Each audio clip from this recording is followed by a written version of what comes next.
Subscribe to our YouTube channel and press the bell icon to get the latest updates.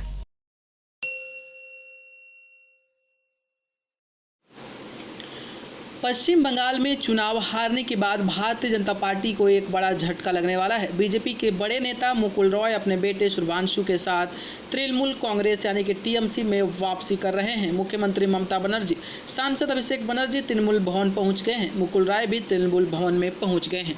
आपको बता दें कि विधानसभा चुनाव में ममता बनर्जी को बड़ी जीत के बाद कई पुराने सहयोगी टीएमसी में वापस आना चाहते हैं। इसमें मुकुल रॉय का नाम सबसे ऊपर था। मुकुल रॉय बीजेपी में शुभेंद्र अधिकारी के बढ़ते कद से बेचैन बताए जा रहे थे। यही वजह है कि वो अपनी पुरानी पार्टी में वापस लौटना चाहते हैं। सूत्रों का कहना है कि पिछले एक हफ्ते में मुकुल रॉय ने ममता बनर्जी से फोन पर 4 बार बात की। चुनाव से पहले ही मुकुल टीएमसी में आना चाहते थे। दरअसल मुकुल को पहले दिलीप घोष से दिक्कत थी। ज्वाइन करने के बाद उन्हें पार्टी ऑफिस में जगह नहीं मिली। कैलाश विजयवर्गीय मुकुल के गुरु थे। बीजेपी ने कैलाश को बंगाल से दूर कर दिया। चुनाव के नतीजों के बाद ही मुकुल रॉय फिर से टीएमसी में वापस आना चाहते थे। टीएमसी नेता सौगत राय ने कहा था कि ऐसे बहुत से लोग हैं जो अभिषेक बनर्जी के संपर्क में हैं और वापस भी आना चाहते हैं। मुझे लगता है कि पार्टी छोड़कर लौटने वाले को 2 कैटेगरीज में बांटा जा सकता है, ये एक सॉफ्ट लाइनर और दूसरा हार्ड लाइनर। टीएमसी नेता सौगत राय ने कहा था कि सॉफ्ट लाइनर वे हैं जिन्होंने पार्टी तो छोड़ी लेकिन कभी ममता बनर्जी का अपमान नहीं किया। हार्ड लाइनर वे हैं जिन्होंने ममता बनर्जी के बारे में सार्वजनिक रूप से बयान दिए। मुकुल रॉय ने ममता बनर्जी पर निजी तौर पर कोई आरोप नहीं लगाए थे। उन्हें सॉफ्ट लाइनर माना जाता है।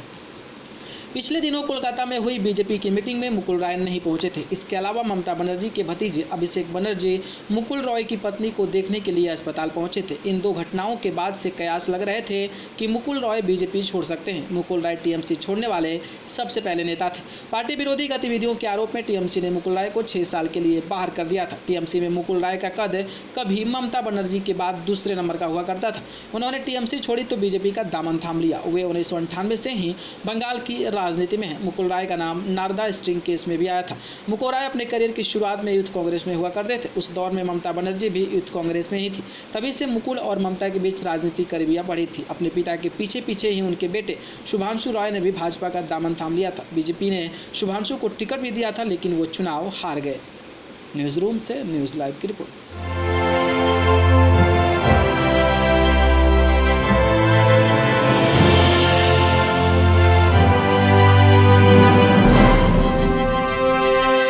Subscribe to our YouTube channel and press the bell icon to get the latest updates.